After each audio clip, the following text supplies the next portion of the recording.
Halos mabugbog po ang buong Metro Manila at mga karatig lalawigan sa halos 2 linggo ng pag-ulan mula pa nung bagyong Iner. Pero alam nyo ba mga kapuso, nung taong 1972, umulan na ng 1 buwan. Kaya halos nalubog sa baha ang buong Luzon. Narito ang pagtutok ni Lala Roque. July 1972, naganap ang tinaguriang The Great Flood sa Pilipinas. Halos lumubog ang buong Luzon nang tumagal ang pag-ulan sa loob ng 1 buwan. Matapos daw magsunod-sunod ang dating ng mga bagyo.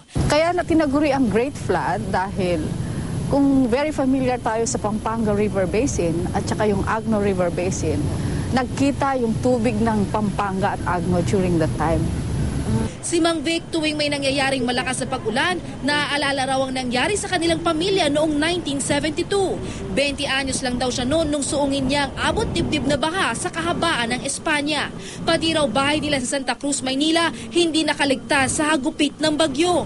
Matataas ang tubig talaga dyan, naabot ng hanggang bewang. Yun nga, magtataka ka, bakit napakatagal yung pag-ulan. Tapos sa tuloy-tuloy na pag-ulan, talagang lumalawak yung mga pagbaha.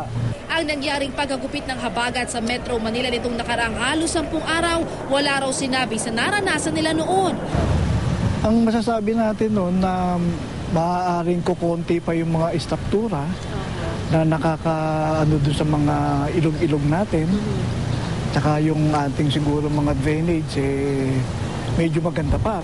Ngayon nakikita natin para bang hindi naman magamata, hindi masyadong mataas doon sa amin, pero pinasok pa rin nga kami ng tubig.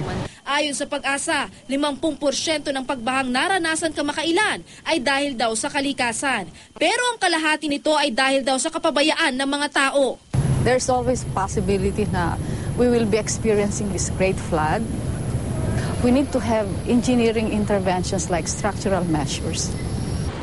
Pero hindi lang gobyerno ang dapat kumilo sa tuwing nagngangalit ang kalikasan dahil ang pagkakaroon ng malasakit sa kapwa at pagiging responsabling mamamayan ang siyang hakbang tungo sa ating kaligtasan.